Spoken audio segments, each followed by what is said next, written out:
Hello' guys, good morning সকলোকে। আপোনালোকৰ খবৰ ক'বচোন দেই। মোৰ ভালেই, যাৰ যাৰ বেয়া হৈছে ভগৱানক প্ৰাৰ্থনা কৰিম সকলো যাতে ভালে হয়। এয়া ডিউটি ওলাইছোঁ, এতিয়া বাছ ৰৈ আছে, আমি যাম ডিউটিলৈ।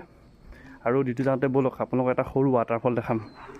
ব'লক আমি ডিউটি যাওঁ, দেখাম ব'লক কেনেকুৱা কিমান ধুনীয়া পাহাৰ আছে, দেখাম ব'লক আপোনালোকক। ব'লক লগৰখিনি গ'লে, এয়া লগৰখিনি গৈছে, এয়া ব'লক যাওঁ একেলগে আমি।